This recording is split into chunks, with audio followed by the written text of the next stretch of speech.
그 코로나로 비대면 강의를 한 지가 2년이 넘다 보니까 눈을 맞출 수 있다는 것 자체가 일단은 너무 감사한 일인 것 같습니다. 온라인으로도 아마 참여하시는 분들이 있다고 들었는데요. 최대한 또박또박 이야기를 하기 위해서 일단은 마스크를 벗었습니다. 그러니까 교회와 여성, 우주와 나가 너무 감동적이어서 교회와 나라고 얘기해버렸네요.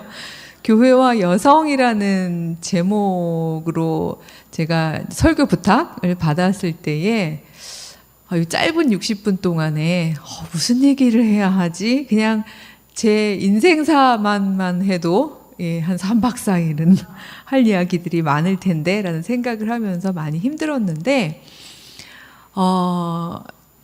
제 전공이 아까 소개해 주실 때 이제 기독교 사회윤리학이라고 소개해 주셨기 때문에 기왕이면 전공과 관련해서 가장 에센스만, 엑기스만 뽑아서 우리 여기 계신 성도님들은 본인의 입장에서 교회와 여성을 생각해 보시고 또 여기 계신 남성 교우님들은 또 나와는 굉장히 다른 개성을 지닌 존재로서의 여성의 입장에서 낯설게 보기라는 것을 한 번쯤은 시도해 보셨으면 좋겠다라는 생각으로 한번 꾸며보았습니다. 그야말로 낯설게 보기일 수가 있을 것 같습니다.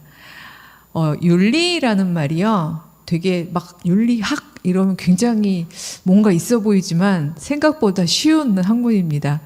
왜냐하면 윤리라는 말이 공동체, 윤자, 공동체가 가지고 있는 원리, 공동체가 살아가면서 이렇게 사는 게 맞지, 이게 당연하지, 끄덕끄덕 하게 되는 그 이치를 윤리라고 하거든요. 그러면 이 윤리는 진리와 동일할까요? 항상 겹칠까요? 라는 질문을 하면 아무런 전제가 없는 친구들도 금세 맞춥니다. 아닙니다. 겹칠 수도 있지만 겹치지 않는 경우가 더 많은 것 같습니다. 이런 답들을 합니다. 그럼 제가 다시 되묻습니다. 그럼 윤리와 진리의 차이는 무엇인가요? 놀랍게도 어느 연령, 어느 공동체에 가도 다 답을 하십니다. 윤리란 거기 속해 있는 구성원들이 자기들끼리 살다 보니까 익숙해진 원리고요. 진리는 시간과 공간을 초월해서 언제나 같은 답을 가져야 그게 진리예요. 대부분은 이렇게 이야기를 하십니다. 맞죠? 진리란 아프리카에서 들리나? 16세기 조선에서 들리나? 모두가 다 끄덕끄덕 할 수 있어야만 그것이 진리입니다. 이 기독교 사회윤리학은 하기가 참 어렵습니다. 왜냐하면 사회윤리는 윤리 파트인데요. 앞에 기독교가 붙잖아요. 거기가 진리 파트거든요. 그러니까 진리와 윤리를 잡고서 계속 씨름해야 하는 학문입니다. 그건 여성에 대한 문제도 마찬가지입니다. 오늘 전체 주제가 보니까요. 말씀 속에서 교회가 나아갈 길을 묻다라고 되어 있는데요. 말씀이란 당연히 성경 말씀을 의미하겠죠. 이 말씀 속에서 교회가 나아갈 길을 물으려면 말씀을 뚫어지게 살펴보아야 할 텐데 이 말씀 안에도요. 실은 윤리와 진리가 같이 담겨 있기 때문입니다. 이것만으로도 놀라시는 분들이 있어요. 성경은 1.1획도 더하거나 빼면 안 되는 하나님의 영감으로 기록된 처음부터 끝까지가 창세기 1장 1절부터 요한계시록까지가 모두 진리 아닌가요? 대부분은 이렇게 말씀하십니다. 하지만 그런 분들께 제가 되묻죠. 만약에 정말 모든 말씀이 다 진리라면 그렇다면 이런 문구들은 어떻게 생각하십니까? 하면서 제가 오늘은 시간 관계상 하나씩 예제를 안 듭니다만 옛날에나 그 윤리 공동체에서 작동했을 만한 구절들 있죠. 예를 들면 노예에 대해서는 뭐 이렇게 해라. 이런 구절. 이제 더 이상 우리는 노예 제도를 우리의 공동체의 원리로 두고 있지 않잖아요. 그 다음에 한 남편이 자매를 아내로 맞이하는 상황에 대해서는 저희는 이거를 진리라고 생각하지 않습니다. 이런 여러 가지의 생각의 과정을 거쳐서 결국 성도님들이 도달하는 것은 우리가 말씀을 계속 붙잡는다는 건 이 말씀 안에서 기원전 3000년, 2000년경에도 진리의 말씀이었고 지금도 진리의 말씀인 그 말씀을 보물처럼 잘 찾아내서 우리가 그 말씀으로부터 얼마나 비껴나 있나, 얼마나 멀리 와 있나, 나 혼자만이 아니라 우리 공동체가 다 같이 그렇게 살다 보니까 그게 습관이 되다 보니까 이게 맞는 거지. 심지어 그걸 또 오래 내려가게 하다 보면 전통이라는 게 되거든요. 이게 우리 루터교의 전통이지. 이런 식으로 어떤 특정한 행동 방식을 이걸 진리라고 생각하게 된 것은 아닌가? 사실은 이런 질문들을 하는 시간이 되었으면 좋겠습니다. 걱정하지 말 것은요. 저는 여러분들을 교회 바깥으로 보내버리고 싶은 생각이 전혀 없고요. 그다음에 성경 바깥으로 나가자고 하고 싶지 않습니다. 루터교회 처음 전통을 만들었을 전통이란 말이 굴러서 계속 흘러간다는 의미가 있죠. 만들었을 루터가 이야기했듯이 오직 성경으로 이기 때문에 우리는 성경 말씀을 꽉 붙잡고 윤리와 진리를 한번 살펴보도록 하겠습니다. 제가 조금 일찍 와가지고 이제 담소를 나누는 가운데에 2022년 올해 1월 처음으로 이 교회에서 의사결정을 하는데 여성의 목소리가 반영이 될 수 있도록 위원이 3분 선출이 되셨다라는 말씀을 들었습니다.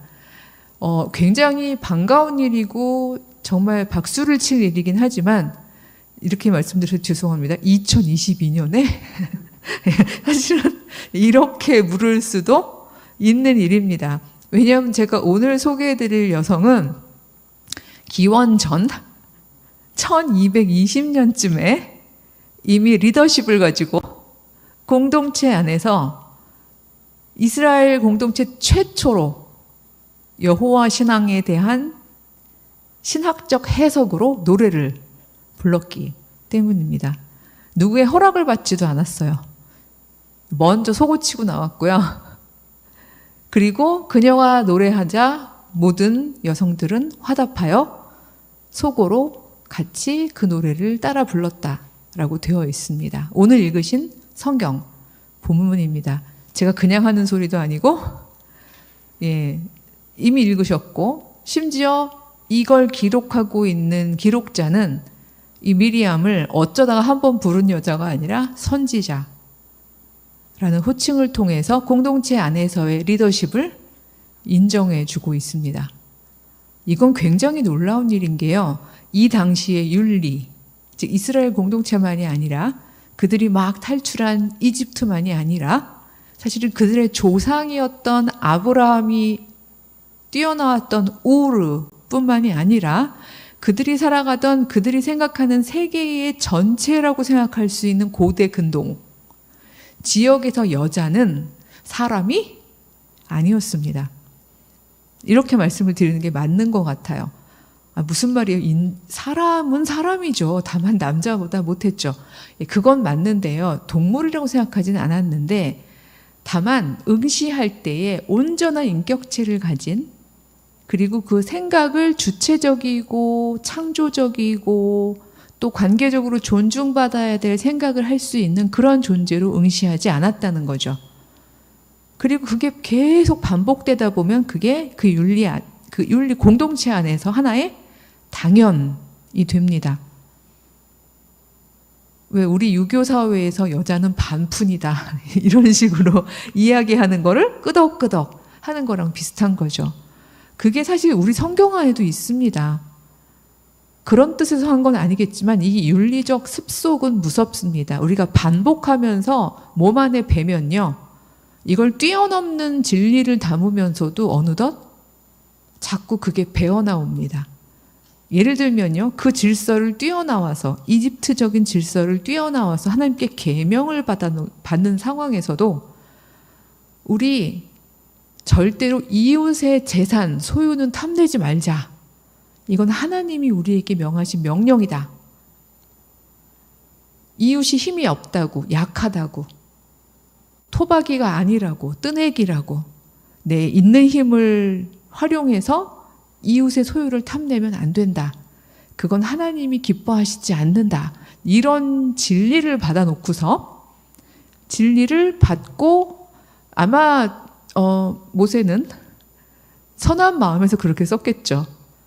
남의 이웃의 재산을 탐내면 안 된다? 하고 이웃의 재산의 목록을 뒤에 넣었습니다. 예를 들면 이런 거 탐내지 말란 말이야. 그러면서 제일 먼저 나오는 게 내 이웃의 아내나 남종이나 여종이나 소, 나귀 이렇게 나옵니다.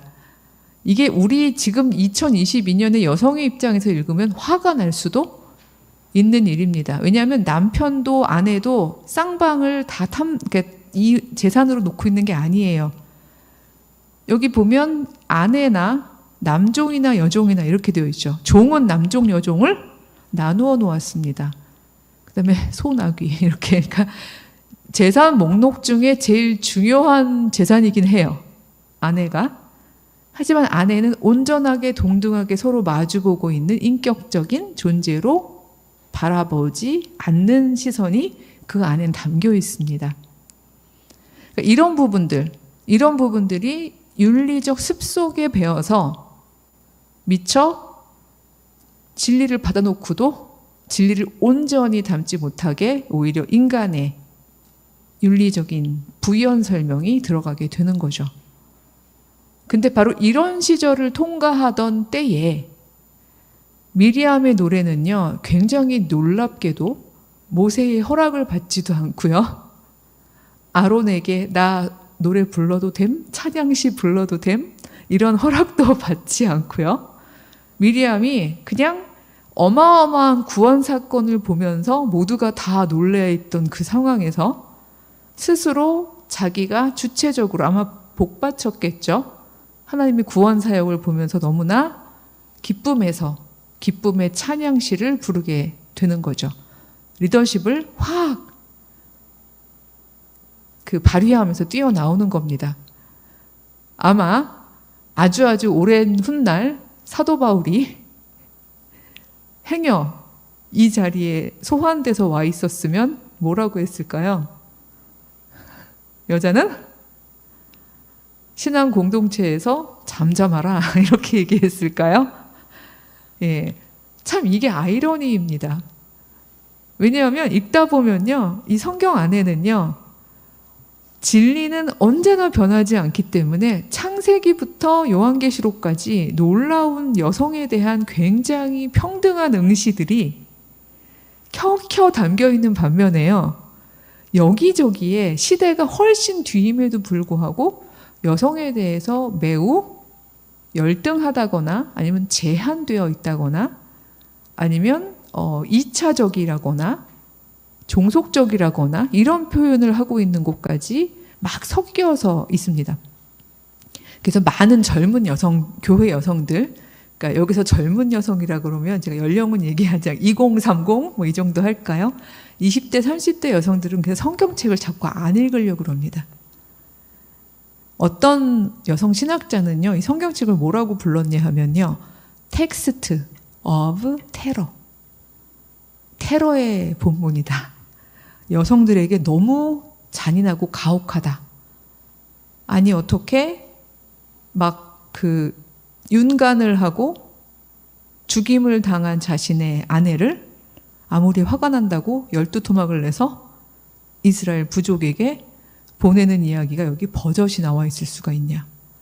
뭐 등등등 여러 가지 이야기를 하면서 이 성경은 여성에게 테러의 텍스트이므로 굳이 성경, 즉 이 말씀을 붙들고 새길을 찾지 말아라. 여성들이 신앙을 잡고 새길을 찾으려면 설마 하나님이 여성들에게 계시 안 하시겠냐? 교회 바깥으로 나가서 우리는 우리만의 공동체로 다시 시작하자. 우리의 전통을 다시 만들자. 이렇게 이야기하는 여성 신학자들도 있고요. 또 많은 2030 젊은이들은 그 이야기에 훨씬 더 귀를 많이 기울입니다. 예, 왜냐하면 어차피 에너지가 한계가 있다면 기후임은 새 걸 만들자라고 생각하는 거죠. 근데 제가 그 친구들에게 많이 하는 이야기이기도 하고 지금 여기 눈 맞추고 있는 제 세대 혹은 저보다 선배님 세대의 여성분들에게 드리는 말씀은 그러나 책을 던져버릴 필요가 없는 것은 이 안에 이미 창세기 1장부터 나오는 어마어마한 진리의 말씀들이 보석같이 들어있는데 아무것도 없이 아마 뭐든지 해보신 분들은 다 아시고 아무것도 없이 시작하는 것과 우리 안에 이미 보석과 같은 진리의 전통을 가지고 있는 그런 상황에서 시작하는 건 너무 다르다. 인간이 뭐냐? 인간이 왜 다른 동물들보다 훨씬 나약하고 강하지 않은데도 이런 문화를 만들어내고 문명을 만들어냈냐? 우리는 전해줄 수 있기 때문이다. 우리는 앞서서 살아간 사람들이 얻은 지혜와 성과를 고스란히 후손들에게 전해줄 수 있기 때문이다. 그렇다면 이 안에 있는 여성을 향한 진리의 말씀들을 왜 우리가 버려야 하냐? 가지고 훨씬 수월하게 다시 또 새롭게 우리 상황에 맞는 진리에 부합하는 윤리를 만들면 되지 않냐? 이렇게 이야기를 할 때 많은 친구들이 수긍을 하더라고요. 오늘 우리가 창세기 15장을 읽는 방식은 그 중에 하나가 될 것입니다. 아마 이런 방식으로 읽어보시지 않으셨을 것 같은데요. 왜냐하면 제가 일부러 짧게 말씀을 드리느라고 미리암의 노래 파트만 말씀을 드렸습니다만 성경 꽤 좀 읽어보시고 성경 내용을 꽤 많이 아시는 분들은 이 창세기 15장의 내용을 미리암의 노래라고 부르는 것 자체에 대해서 거부 반응이 있으십니다. 이거 모세의 노래 아니에요? 이렇게 얘기하십니다. 만약 출애굽 성경책이 있으시다면 그렇게 생각할 수도 있겠다 싶은 걸 아실 수 있는데 아마 뭐 요즘에는 성경책 버전에 따라서 제목이 막 나와 있기도 하죠. 근데 여러분 출애굽기 15장을 펴보시면 혹시 거기에 친절하게 제목이 붙어 있나요? 예, 다들 끄덕끄덕 하시는데 뭐라고 붙어 있죠? 예, 모세의 노래라고 붙어 있습니다. 실제로 그래 보입니다. 왜냐하면 1절에 보면요. 이때에 모세와 이스라엘 자손이 이 노래로 여호와께 노래하니 일러스되 이런 이때에 어떤 때일까요? 지금 막 하나님께서 놀라운 기적으로 본인들은 홍해바다를 건너게 하셨고 그리고 본인들을 죽이려고 막 뒤따라서 말발굽으로 달려오던 이집트 군사들과 병거는 다 수장된 상황이죠. 이걸 보고서 모세와 그냥 모세하고 몇몇 사람이 부른 게 아니라 모세와 온 이스라엘 자손들이 다 같이 부르는 노래입니다. 저희가 한번 잘 생각해 보세요. 합리적으로. 자, 모두 자, 이스라엘이 남자 장정만 60만 명이 나왔죠. 예. 근데 그 모든 사람들이요. 성가 연습을 하기도 참 힘들었을 상황인데 노래를 함께 부르는데요. 길이가 어마어마하고요. 이 문장력을 보면 이게 즉흥적으로 부르기 참 엄청난 윤문 다듬어졌습니다. 제가 그냥 얼마나 대단하게 긴지를 알기 위해서 눈으로 보시고 한번 다 읽어볼 수는 없지만 앞에 조금만 맛보기로 가겠습니다.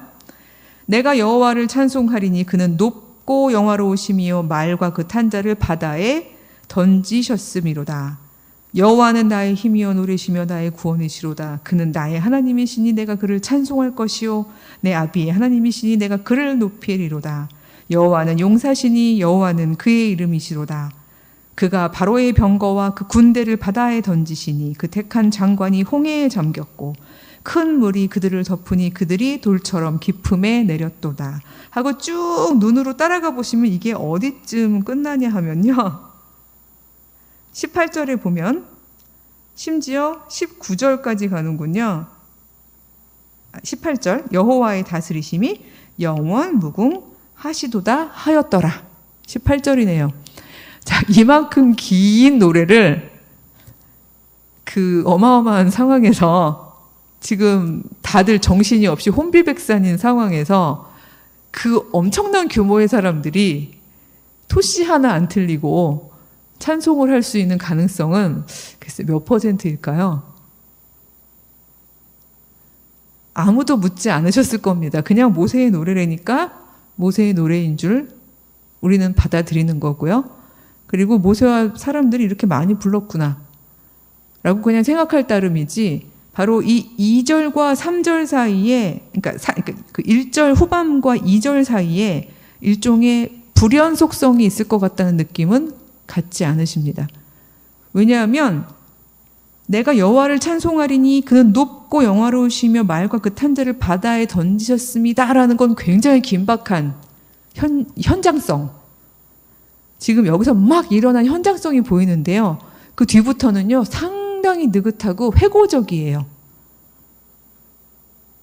여호와는 나의 힘이시오, 나의 방패시오 하고 나오면서 뒤에 보면요, 분명히 그 시절의 이야기를 하고 있는데 일종의 반복해서 늘 기억하게 하고자 하는 이미 신학적인 성찰이 많이 되어 있고요. 그리고 매번 이렇게 기념식, 기념 예배 이런 거 드릴 때 양쪽에 막 성가대도 쫙 있고요. 성가 연습, 우리 크리스마스 칸타타 막 이런 거 하듯이 성가 연습도 쫙 하고요. 그리고 불렀음직한, 그리고 필시 이 가사들은 신학적 검수를 다 받았었을 법한, 그리고 언어들도 히브리어를 하시는 분들은 이 앞에 짧은 구절과 이 뒤에 구절 사이에 우리도 왜 보면은 아레하를 썼느냐 안 썼느냐, 그쵸?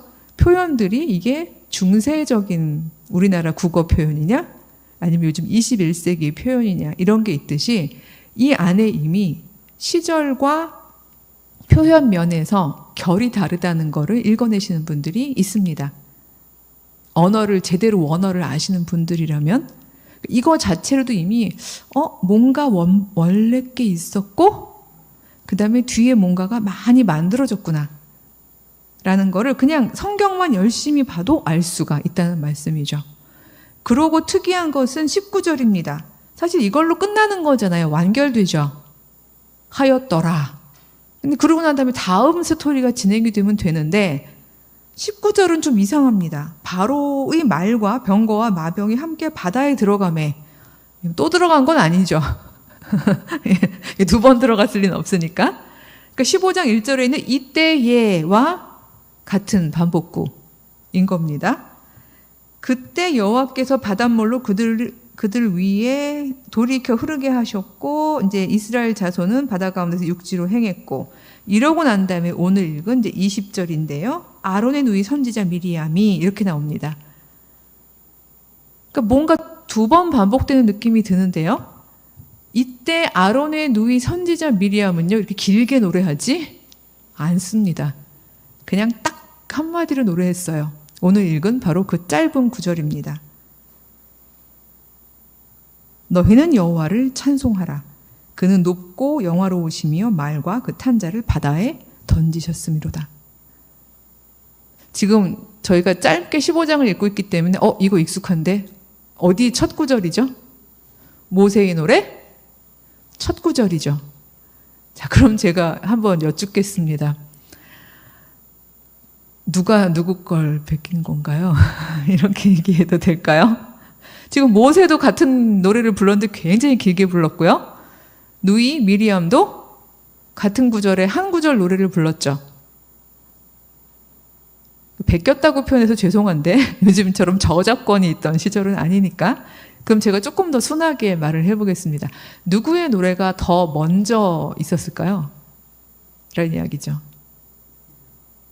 예, 미리암 이렇게 조심스럽게 미리암 하고 나옵니다. 예, 맞습니다. 이 부분에 대해서는 사실 성서학자들이 아무리 여성주의적인 성경 읽기를 하는 걸 싫어하시는 분들도 어쩔 수 없이 본문을 보면 너무나 자명한 부분이기 때문에 인정을 하십니다. 아, 미리암이 먼저 노래했구나. 그리고 이 짧은 시 안에는 그녀의 리더십만이 아니라 어마어마한 놀라운 핵심적인 여호와 신앙이 담겨 있습니다. 자, 여호와는 왜 찬양받아야 된다고 써있죠? 이유. 미리암은 딱 한마디로 얘기했습니다. 말과 그 탄자를 바다에 던지셨기 때문이다. 던지셨다고 되어 있지만 원어는 해석하기에 따라 더 과격하게 해석하실 수도 있습니다. 쳐 넣으셨음이로다. 도대체 말과 그 탄자를 바다에 쳐 넣은 게 왜 여호와께서 찬송받으실 일인가요? 만약 그것이 요즘처럼 이렇게 제가 그 발음이 잘 네로남불? 그럼 내가 하면 로맨스, 남이 하면 불륜 이것처럼 우리가 살면 여호와께 찬송이고 쟤네들이 죽은 것도 오케이고 우리가 잘못된 거는 여호와 그러시면 안 되고 이런 뜻인가요? 라고 물어본다면 이거는 굉장히 얇게 해석하시는 겁니다. 이 당시에 말과 그 탄자는 하나의 은유, 실제이기도 하지만 은유이기도 합니다. 말은 누가 타죠, 보통 이 당시에? 침략자들이 타는 것이 말입니다. 그래서 예수님은 우리 이제 종려주일 이제 곧 오는데요. 예수님은 아무도 타보지 않은 새끼 나귀를 타고 예루살렘에 입성하셨죠. 그거는 굉장히 대조적인 상징입니다. 새끼 나귀예요. 그냥 나귀도 아니고 막 이렇게 나귀래도 나귀여도 충분한데 연륜이 있는 나귀도 아니고 막 짐 많이 실어본 나귀도 아니고 한 번도 등에 뭐를 태워보지 못했던 새끼 나귀를 타고 들어오셨다는 저는 그 구절을 읽으면서 막 상상이 됐어요. 어렸을 때. 그 새끼 나귀는 얼마나 놀랬고 당황했을까? 걔는 얼마나 뒤뚱거렸을까? 똑바로 걷기는 했을까? 예수님은 그걸 타고 오시는 모습이 폼났을까? 아니었을걸요. 누구가 보기에 따라서 우스꽝스러웠을 수도 있을 것 같습니다. 제자들은 막 호산나 호산나 했지만 제3자가 보기엔 저 뭐야? 라고 생각할 만한 걸음걸이일 수 있습니다. 나귀 자체가 폼나게 못 걸었을 테니까요. 근데 새끼 나귀와 그 새끼 나귀를 탄 자는 정확히 여기 말과 그 탄 자와 굉장히 대조를 이루는 은유라고 저는 생각을 합니다. 말과 그 탄 자는요, 이 당시에 보통 빠르게 달리고 나의 힘과 권력과 권세로 약자들을 약탈하고 도륙하고 죽이는 사람들의 총칭이고 은유라고 볼 수 있습니다. 따라서 이 신학적 구절은요, 이집트 사람들은 다 수장되고 이스라엘은 하나님이 특별히 사랑하셔서 이스라엘만 살았네? 이런 특수주의가 아닌 거죠. 아무것도 없는, 가진 것 없는, 힘없는 노예였던 우리를 인간답게, 사람답게 살게 해 주시려고 우리를 꺼내어서 자유의 땅으로 인도하시는 그분, 그 여호와께서 정말 우리를 방어할 수 없는, 우리를 보호할 수 없는 이 상황에서 저기 우리를 죽이려고 달려오는 자들을 통째로 바다에 던지셨구나. 그런 여호와시구나.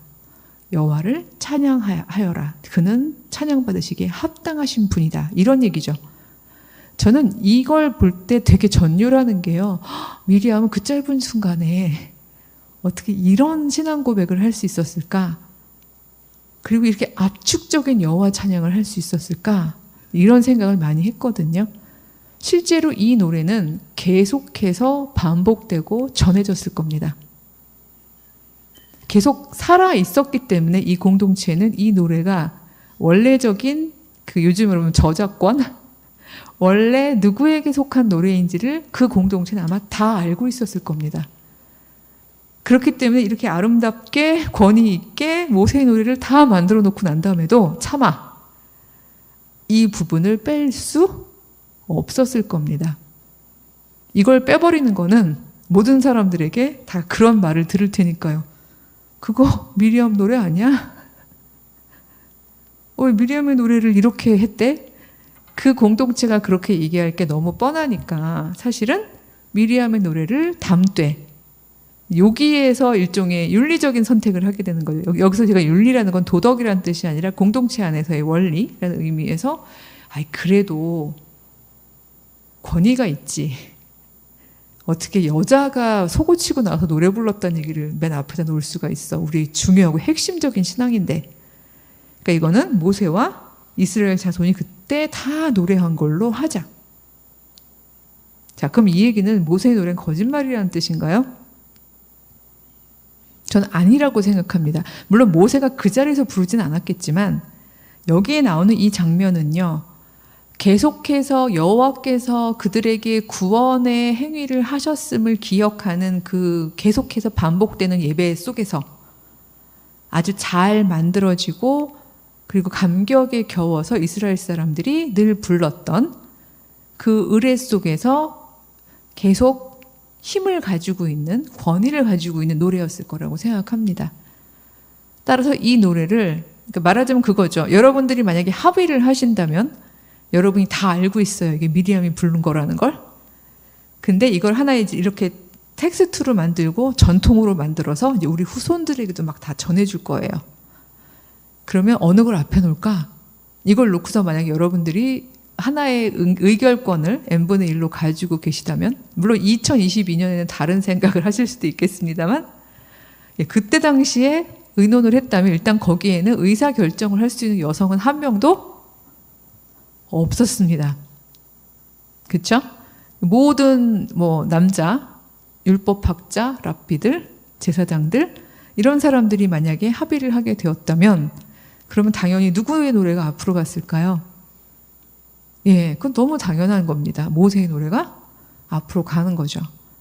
그래서 이렇게 먼 후손들, 우리같이 부주의하게 출애굽기쯤 오면 졸려서 대충 읽는 우리들이 볼 때 15장 이 노래는 모세의 노래. 더군다나 친절하게 이렇게 써 있잖아요. 모세의 노래라고. 그냥 그렇게 하고 넘어갈 수가 있는 거죠. 이런 게 바로 낯설게 읽기입니다. 낯설게 읽는 건 결코 이단이 된다는 것은 아니죠. 사실 루터 교단만이 아니라 모든 개신교단에 속해 있는 크리스찬들에게는 놀랍게도 성경으로 우리를 다시 이끌어준 선구자요. 여기 선지자라는 말을 쓰자면, 그쵸? 우리를 인도해준 지도자이지만, 당시의 로만 카톨릭의 입장에서는 이단자로 응시되는 거죠. 그래서 오죽하면 태첼은 그랬대잖아요. 95개조 빵빵빵 박았을 때 내가 저 이단자를 2주 안에 잡아가지고 화형을 시키겠다. 이렇게 장담을 했다고 그러던데, 누가 보느냐에 따라서 사실 우리는 제대로 봐도 이것이 공동체 안에서 낯선 해석이면 그럼 다들 색안경을 끼십니다. 뭘 저런 식으로 성경을 읽어? 이제 제가 여자니까 저 여자는 공동체에 뭔가 불협화음을 가져오려는 여잔가? 이런 이야기들을 많이 하십니다. 제가 한 달쯤 전에 창세기 1장과 2장을 낯설게 읽다가 한 공동체에 가서요. 남성 장로님 두 분으로부터 어마어마한 공격을 받았습니다. 제가 이렇게 이런 식으로 정말 열심히 깔고 갔거든요.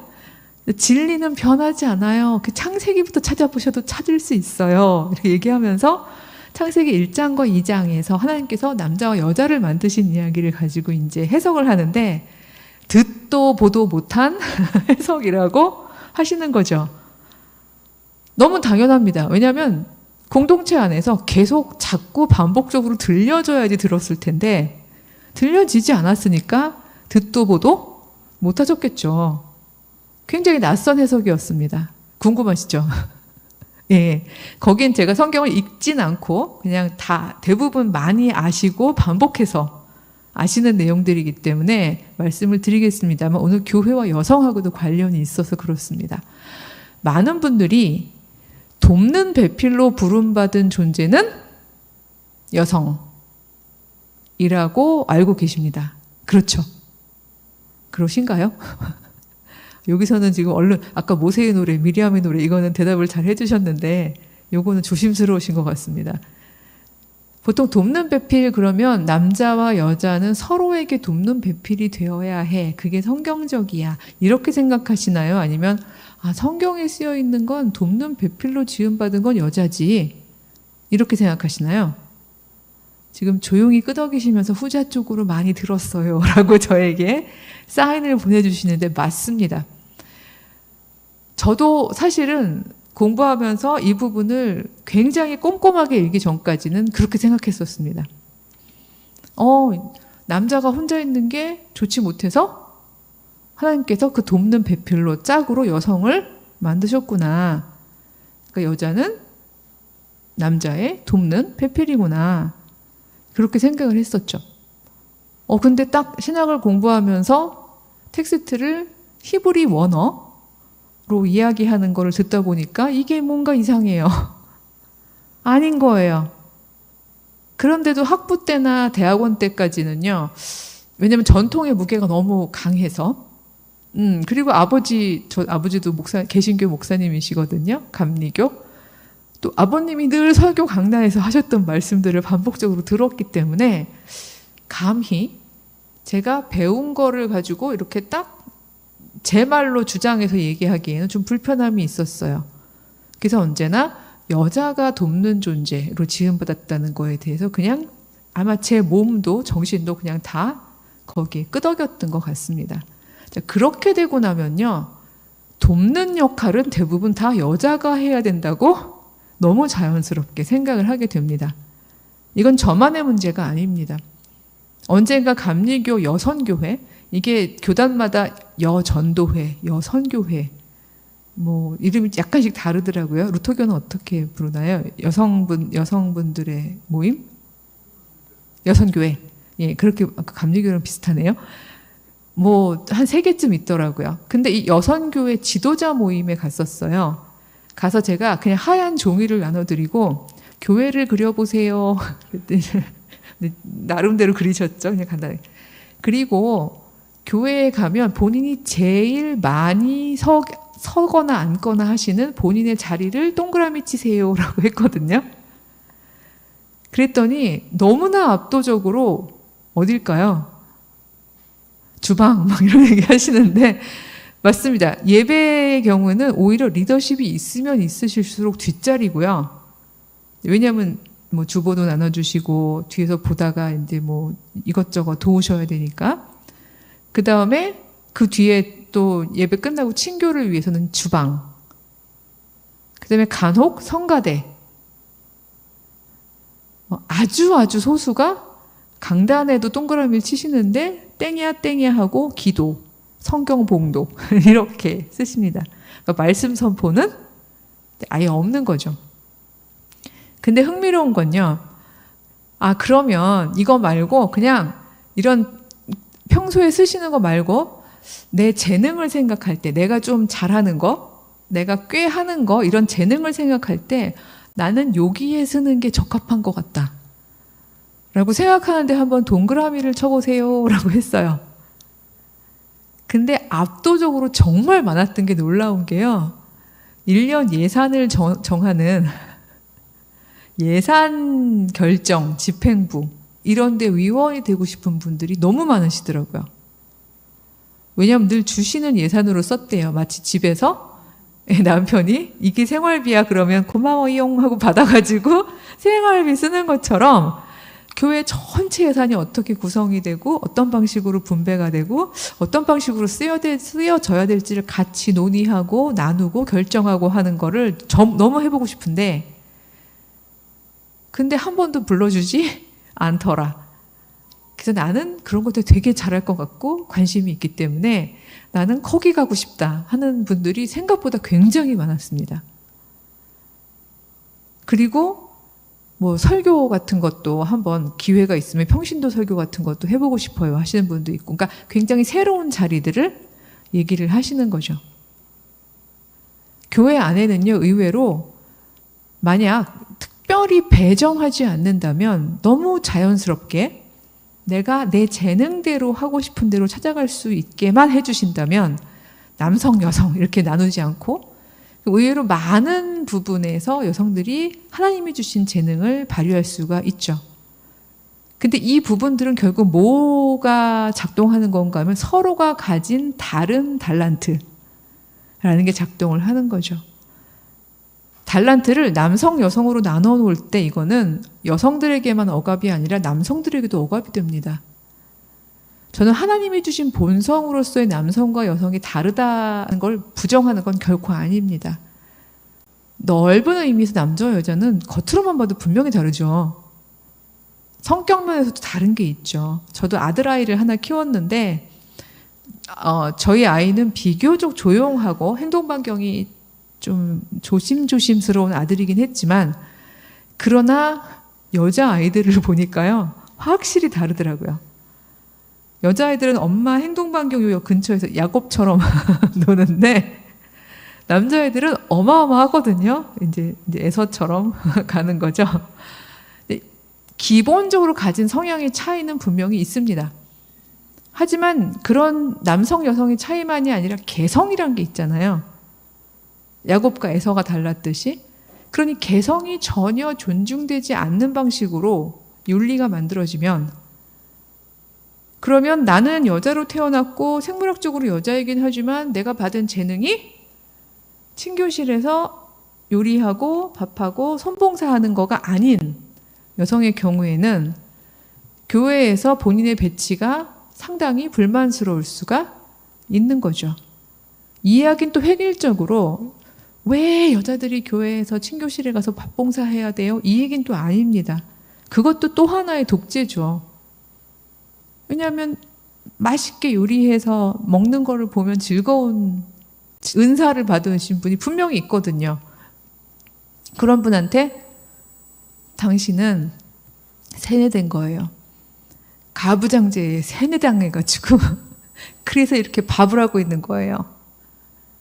제발 이런 종속의 굴레로부터 벗어나세요. 막 이런 식으로 얘기해버리면 특히 우리 어머님 세대분들 한 번쯤 생각해 보실 수는 있죠. 내가 이걸 정말 좋아서 하고 있는 건가? 아니면 계속 나의 습관이 나로 하여금 이게 나의 천직이고 나의 원래 해야 되는 일이고 소명이라고 생각해서 하는 건가? 정도는 한 번쯤은 생각해 보실 수 있겠죠. 하지만 스스로 생각해 보실 기회를 드리는 게 중요한 거지. 그러니까 당장 나오세요. 이제 친교실에 모두 남자를 다 집어넣읍시다. 그 성경 버전으로 하면 죄송해요. 이렇게 바다에 던지는 것처럼 이제 친교실과 부엌엔 남자를 던져 넣읍시다. 이렇게 얘기해버리는 건 어떤 면에서는 그건 또다시 하나님이 주신 우리의 소중한 각자의 달란트를 억압적으로 또 하나의 어떤 제도 안에 가두는 행위가 되겠죠. 사도 바울이 여자는 교회에서 잠잠하라라고 했던 맥락은요. 사실은 꼼꼼하게 읽어보시면 거기 보면 그 여자라고 돼 있어요. 그냥 아무 여자가 아니라 그 여자. 그렇다면 거기 정관사가 붙었다면 그 고린도 교회에 유난히 나대는 여자분이 있으셨던 거죠. 그러니까 그 권고는 모든 여자들이 교회 안에서 리더십을 가지면 안 된다는 뜻이 아니라 오히려 역설적으로 교회 안에서는 하나님의 탤런트, 하나님이 주신 재능에 따라서 막 예언을 할 수 있는 여자들은 예언도 하고 또 막 말씀을 전할 수 있는 여자들은 막 말씀도 전하고 이런 일들이 막 벌어지고 있었기 때문에 오히려 근데 먼저 마이크를 잡은 사람이 있잖아요. 보통 근데 먼저 마이크를 잡은 사람이 너무 안 노니까 이제 은사를 발견해가지고 막 얘기하고 싶은 사람이 저렇게 천지에 널렸는데 기회를 안 주니까 그리고 본인이 계속 독점하니까 그 얘기를 전해들은 사도 바울이 누군지 알죠? 그 여자분 교회에서 좀 다른 사람에게 기회를 주세요. 이런 맥락에서 한 이야기였지 이게 맥락을 탈맥락화라고 하죠. 맥락을 다 떼어버리고 와서 모든 여성들에게 지도력을 갖지 말라고 한 것은 아니었다는 거죠. 자, 그렇다면 거슬러 창세기로 다시 돌아와서 그럼 여성은 돕는 배필이 아니면 하나님은 왜 굳이 여성을 만드셨나요? 창세기 1장에 보면요. 하나님께서 아주 간단하게 하나님께서 사람을 만드신 목적이 나옵니다. 저렇게 대화법으로 하는 거 좋아하는데 사람은 왜 만드셨죠? 창세기 1장에 따르면 우리 여기 앉아 계신 분들은 그래도 1, 2장 정도는 안 보시고도 대답이 가능하실 것 같긴 한데 눈으로만 말하셔도 돼요. 저는 읽어요. 눈빛은 이게 뇌의 연장이래요. 사람을 하나님이 1장에서 사람을 만드신 목적은요. 우리의 다스림처럼 피조물들을 다스릴 존재를 만들게 하려고 사람을 만드셨다고 분명히 성경에 써 있습니다. 그러니까 다스림이에요. 다만 이 다스림은 위에 올라가서 막 짓밟는 다스림이 아니라 하나님께서 피조물들을 사랑하고 다스리시는 그 다스림처럼 그렇게 다스릴 수 있는 피조물. 그러니까 이건 굉장한 권리죠. 피조물인데요. 조물주가 아닌데요. 조물주의 권능만큼이나 놀라운 능력으로 피조물들을 다스릴 수 있는 특별한 존재로 사람을 만드셨다는 거예요. 그래서 하나님의 형상대로라는 말이 있듯이. 근데 그렇게 만든 사람을 만드셨는데 거기에 창세기 1장 27절일 거예요, 아마. 사람을 만드시고 사람을 남자와 여자로 창조하시니 이렇게 되어 있습니다. 그러니까 그 부분이 어마어마한 진리의 부분인 거죠. 왜냐하면 훨씬 뒤로 가면 여성이 막 제산 목록에 등장하는 마당에 창세기 1장은 하나님이 사람을 만드셨다. 다스리는 권리를 가진 존재로 만드셨다. 근데 그 사람은 남자와 여자로 만드셨다. 이렇게 되어 있는 거죠. 그리고 많은 분들이 얘기하기를 2장은 이제 그거의 강론인 것처럼 얘기를 많이 하시는데 시간 관계상 강론으로 생각하고 보면요. 2장에 보면 하나님께서 사람이 독처하는 것이 좋지 못함으로 라고 되어 있는데 저는 왜 번역자가 그걸 사람으로 번역 안 하고 그냥 아담으로 번역했는지가 참 궁금해요.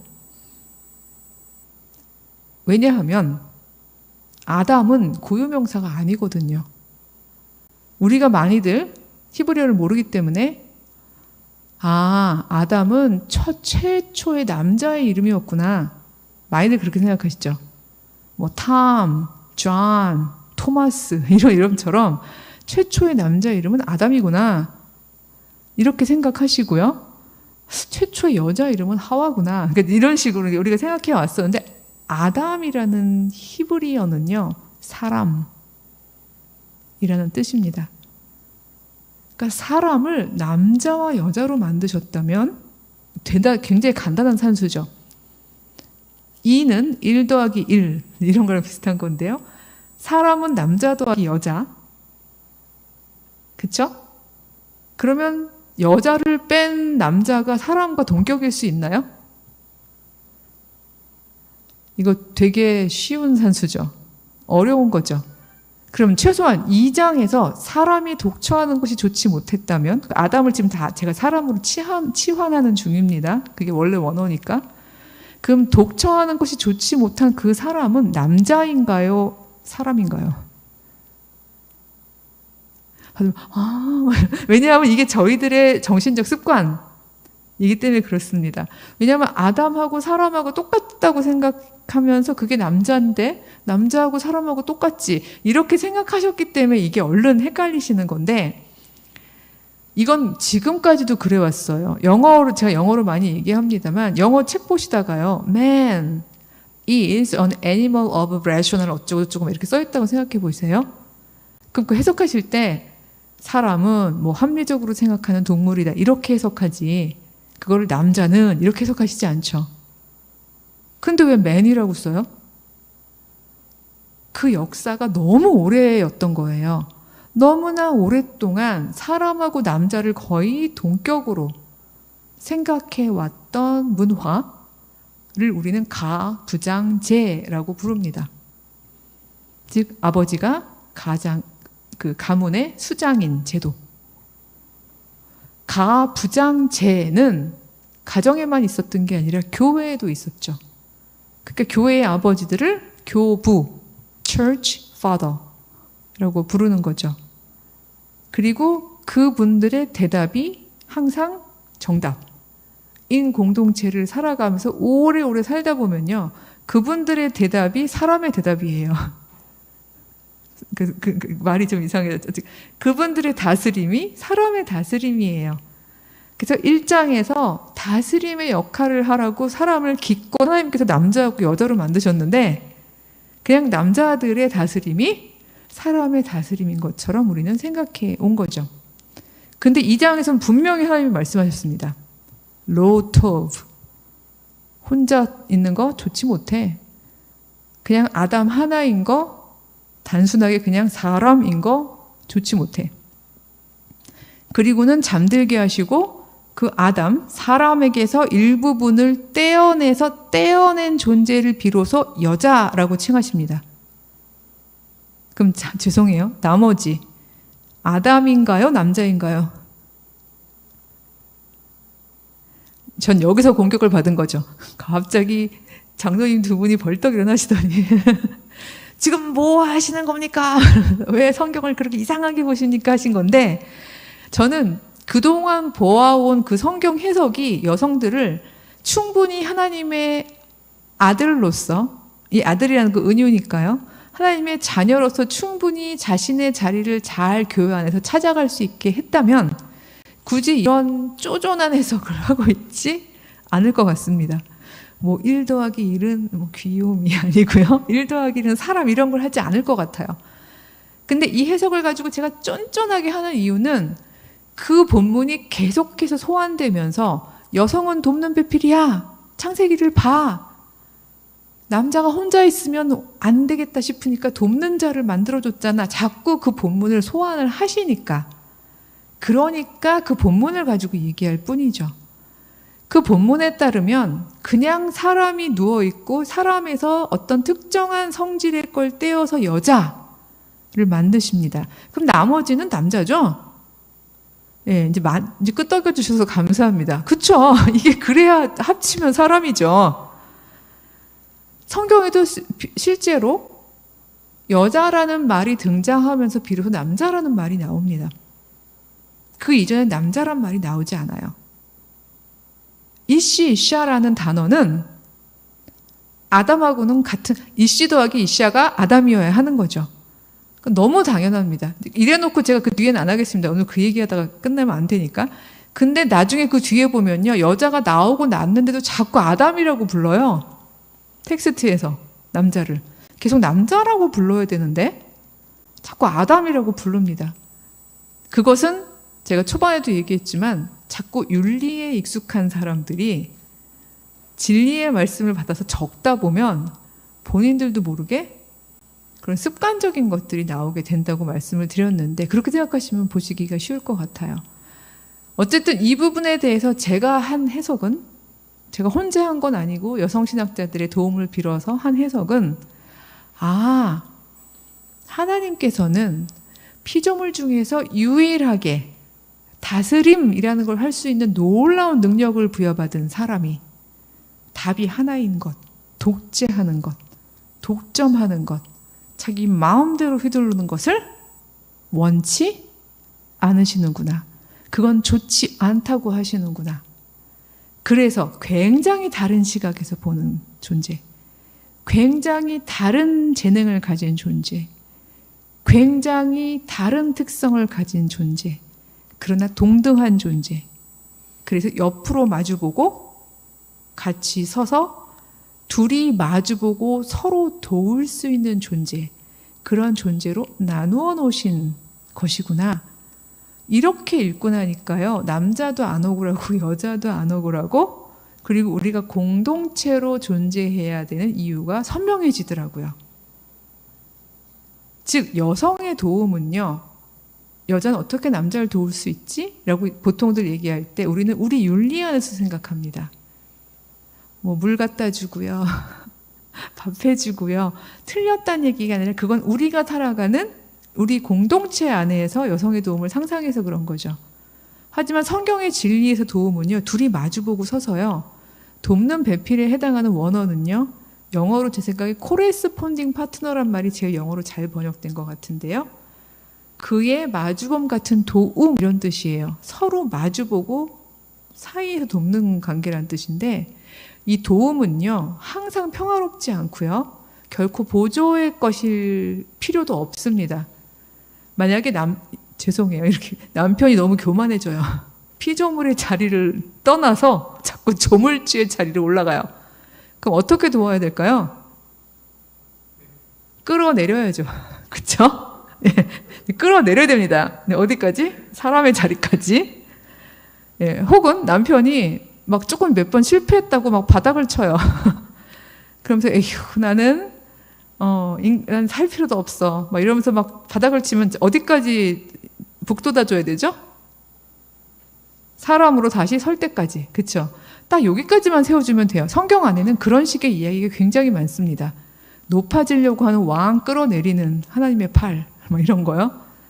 예, 그 다음에 막 자기만 계속 부자 되려는 사람들 빈손으로 돌려보내시는 하나님의 역사. 이 모든 것들을 할 수 있는 존재로 둘이 마주보고서 그걸 니들이 하란 말이야 라고 태초에 만들어진 존재가 여성, 여자, 남자라는 거죠. 그 서로가 함께. 따라서 여자에게 부여된 권한은, 권위는 어마어마한 거예요. 이거는 한쪽의 답으로 하나님의 피조 세계를 망치는 일이 없도록 서로가 돕고 협력하고 협조하고 견제하기도 하고 힘을 보태기도 하고 그러면서 서로가 함께 다스림을 만들어가라는 의미에서 남자와 여자를 따로 떼어서 마주보게 하셨다는 거죠. 여기서 중요한 포인트는 마주보게 하셨다는 거죠. 따로 떼어서 남자 버전으로 한번 세상을 다스려봐라. 여자 버전으로 한번 세상을 다스려봐라. 어느 특성이 더 우월한지 보겠다. 이렇게 얘기하신 게 아니에요. 인간은 유한하다, 부족하다. 내가 조물주가 가진 놀라운 창조력과 자유의지와 영혼을 주었지만 인간이기에 유한하다. 따라서 너희는 나와 같이 절대적이고 완벽하고 무호할 수 없다. 그러므로 겸손히 서로 마주보고 서로의 부족함은 서로가 채워가면서 그렇게 함께 서로가 함께 다스림을 공동체적으로 이루어가라. 행사해라. 전 이것이 제가 창세기를 2장을 읽으면서 깨달았던 진리의 말씀이거든요. 그렇다면 이거는 그 시절에도 진리였지만 전 지금도 진리일 수 있다라고 생각하고요. 이 이야기를 들었을 때 화가 나는 사람은 그 사람은 마음이 교만한 남자? 일 수밖에 없다라고 생각합니다. 나만 독점하고 나만 기득권을 가지고 있어야 하는데 이걸 여자에게 뺏길 수 없어 라고 생각하기 때문에 그게 화가 나는 거지, 그렇지 않다면 이 말씀은 복음일 수 있는 거죠. 예수님께서 부자가 하나님 나라에 들어가는 게 굉장히 어렵다고 하셨잖아요. 그건 왜 그렇죠? 하나님 나라는 내가 부요한 그 재화를 몽땅 다 내 것으로 만드는 그 욕심으로는 그 나라에 참여할 수 없기 때문이죠. 차라리 낙타가 바늘길을 통과하는 게 더 쉽겠다. 이렇게 얘기하셨잖아요. 그 말씀을 듣고 제자들이 막 놀라서 얘기합니다. 부자는 하나님 나라를 못 가겠네요. 그때 예수님이 답하셨죠. 사람의 힘으로 못한다. 그러나 하나님으로부터 난 자는 가능하다. 부자여도. 이 말씀은 저는 남녀 관계에서도 정확히 적용이 된다고 생각합니다. 지금 가부장제는요, 사회학적으로 말씀드리면 이 제도는 무려 5,000년짜리인데 5,000년 동안 경고하다가 이제 사실은 작동의 동력이 그쳤습니다. 2030 친구들은 여전히 억울해하지만 사실은 동력은 그쳤어요. 지금 있는 건 관성입니다. 제가 친구들한테 한 30년만 참으면 더 이상은 안 굴릴 거야. 어차피 동력은 그쳤으니까. 라고 친구들한테 얘기를 하는데, 물론 그 30년이 누군가에게는 굉장히 중요한 30년이기 때문에 무조건 참으라고 할 수는 없는 거죠. 어쨌든 가부장제 동력이 그쳤어요. 가부장제가 굴러가려면요, 남자만 사람 굴실 해야 돼요. 말이 좀 이상하지만 남자만 경제활동을 하고요. 남자만 정치 영역에서 활동하고요. 남자만 사회적으로 리더십을 발휘해야 되는데 지금 사회는 그렇지 않거니와 그래서는 곤란한 사회죠. 오죽하면 결혼하는 신혼부부들도 저희 때는요. 뭐 하고 계세요? 신부 수업하고 있어요. 라는 말이 덕목이었어요. 근데 요즘에 어느 젊은 여성도 뭐 하고 계세요? 그러면 신부 수업하고 있어요. 라고 얘기하지 않습니다. 그 무슨 말이에요? 아마 그렇게 얘기할걸요, 사람들이. 지금 취직을 못 하셨다는 뜻이에요? 아마 이렇게 얘기를 하겠죠. 이런 게 윤리인 거예요. 이건 윤리 파트인 거죠. 그러니까 지금은 맞벌이가 너무 당연하게 요구되고 기대가 되는 그런 상황이잖아요. 그러니까 이런 상황에선 가부장제는요, 제도로서는 더 이상 동력을 가질 수가 없어요. 사회가 지금 이미 판이 그렇게 벌어지고 있는 중인 거죠.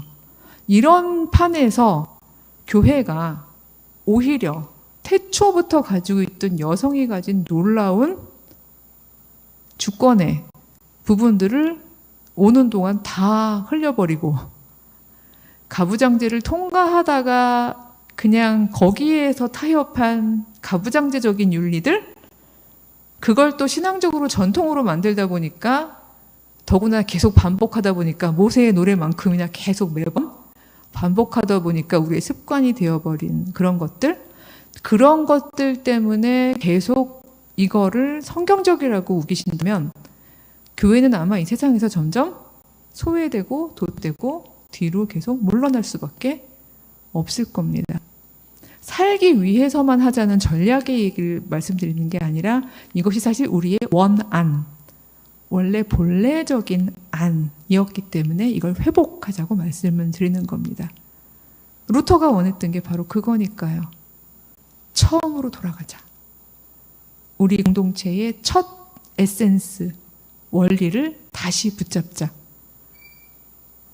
사실은 아주 솔직하게 말하면 루터도 그 시절을 통과했기 때문에 모든 걸 다 원한을 잡지는 못했어요. 특히 여성 문제에 있어서도 그랬죠. 그렇다면 루터교가 루터의 윤리는 넘어서고 그러나 루터가 잡고 있었던 진리는 더 확장하는 방식으로 개혁을 하신다면 그럼 저는 얼마든지 이곳에 여성 목사님이 서시고, 그렇죠? 이곳에 여성 장로님이 서시고 반드시 마이크만 잡는 것이 또 여성의 역할이 아니라 또 어떤 재능을 가진 남성분들은 모든 남성이 하라는 게 친교실에서 손봉사 하시면서 기쁨을 누리시면서도 전혀 조롱받지 않고, 그렇죠? 이게 남성 여성으로 응시하는 게 아니라 오늘 너무 은혜로운 찬양을 해주신 우주와 나라는 제목처럼 하나님과 교회와 나라는 관계성 속에서 내가 가장 잘하고 기뻐하는 일, 그것을 하는 그 자리에서 봉사할 때에 그걸 모두가 함께 기쁘게 봐주고 그게 하나의 사도 바울이 얘기했듯이 모든 달란트들이 다 어우러져서 그래서 하나의 그리스도의 몸을 이룬다면 저는 그것이야말로 너무나 아름다운 교회로 살아가는 길이 아닐까 그렇게 생각을 합니다. 사실은 교회와 여성이라는 제목은 한시적인 제목이어야 할 것 같다는 생각이 듭니다. 왜냐하면 여성이라는 것 자체가 아직까지는 그 의미가 충분히 반영되지 않은 성이기 때문에 우리가 계속 우리의 목소리를 내고 우리가 낯설게 보고 있는 것들을 외치고 있지만 사실 정말 중요한 건 교회와 우리와 나라는 키워드라고 생각을 하거든요. 교회는 우리잖아요. 그러니까 함께 살아가는 이 교회 공동체에서 나는 어떤 방식으로 부름받고 존재하고 또 서로 도우면서 상대방이 교만하지 않도록 상대방이 자기 포기하지 않도록 사람으로서 이 땅에 굳건히 발을 디디고 서서 우리의 눈은 서로를 바라보고 우리의 손은 서로를 섬기고 그러나 이 모든 것들을 지탱하는 힘은 여호와로부터 오는 그런 공동체를 우리가 살아갈 수 있을까? 저는 이 세 길을 다시 한번 회복하는 그런 루터교회였으면 좋겠습니다. 무엇보다 지금 정말 중요한 것은요. 이제 세상의 모든 제도적 상상력이 바닥이 나서 지금 현재 어떤 방식으로 살아야 생존 가능한가? 라는 부분에 있어서 인류학적인, 인간적인 상상력은 지금 굉장히 끝에 와 있는 것 같습니다. 이 마당에 사람처럼 생각하는 인공지능 로봇들이 생긴다고 하니 이제 우리는 호모 사피엔스라고 불리기도 어려운 시절인 것 같습니다. 이러한 때에 우리는 어떻게 또다시 그야말로 살 길, 존재할 길을 세상에 제시할 수 있을까? 교회로 사는 이 존재 방식을 그들에게 새롭게 보여줄 수 있을까? 아, 저렇게도 살 수 있구나. 초교회가 보여줬듯이 제국의 한복판에서 그 작은 교회 공동체들은 너무 다른 방식으로 생존했거든요. 너무 다른 방식으로 함께 공존했거든요. 그 모습이 굳이 누가 뭐라고 안 해도 자꾸 따라하고 싶어지면서 확산되어 갔듯이 저는 이 21세기에 거의 모두가 아, 우리의 말로는 고독사밖에 없구나 라고 생각하는 이런 시절에 저렇게도 살 수 있구나. 나도 저렇게 살아보고 싶어. 바로 그런 마음에서 생존 공동체로서의 교회로 뛰어들어오는 저는 그런 공동체를 만드는 게 우리의 사명이라고 생각합니다. 여기에 여성의 역할은 굉장히 중요할 겁니다. 여성이 남자보다 뛰어나서가 아니라 여성의 의미가, 여성의 시선이, 여성의 재능이 교회 안에서 아직 충분히 발휘되지 않았기 때문이죠. 그걸 위해서 여지를 주시고 자리를 내어주시고 기회를 주셨으면 좋겠습니다. 전 그것이 사랑이신 하나님께서 우리에게 원하시는 길이라고 생각을 합니다. 계속 성경 말씀을 드렸는데 마지막으로 제가 가장 좋아하는 여성 조직 신학자인, 가장 좋아한다고 얘기하기는 어렵지만 그 본문은 가장 좋아해요. 그녀가 사랑에 대해서 얘기한 굉장히 멋진 본문이 있거든요. 제가 너무 좋아해서 여기저기 소개하다 보니까 외워버렸어요. 그래서 그 본문을 마지막으로 이야기해 주면서 해드리면서 오늘 설교를 마치도록 하겠습니다. 영어로 되어 있는데 되게 쉬운 영어라 말씀드리고 제가 얼른 번역해 드릴게요. 자, to say I love you. 오늘은 여성이기 때문에 남성, 여성을 이렇게 이제 상정하고 이야기를 해보겠습니다. 나 너 사랑해 라는 얘기죠. 그렇게 말하는 것은요, is to say that you are not mine, but rather your own. 내 거야 라고 말하는 게 아닙니다. 오히려 너는 너의 것이야 라고 말해주는 겁니다. To love you is to advocate your right, your space in yourself. 널 사랑한다는 것은요, 너의 권리를 옹호해주고요, 너의 공간을 확보해주고요, 너를 너 되게 하는 거예요.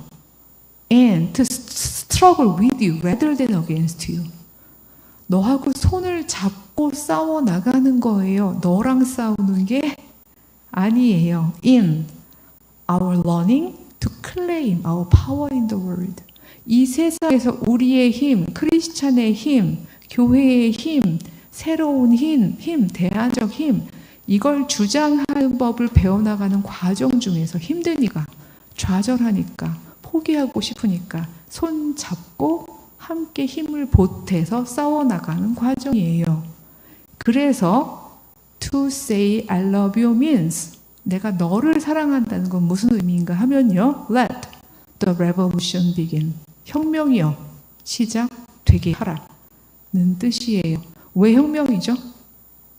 이전에는 없던 것이 내 안에서도 너 안에서도 생겨나고 그것이 우리를 달라지게 할 것이기 때문이죠. 저는 이 루터교회가 여성들의 목소리를 듣고 여성들에게 자리를 내어주고 권리를 옹호하고 그녀들을 그녀 되게 해줌으로써 이 안에 또다시 또 한 번의 종교개혁의 시초와 같았던 또 한 번의 혁명이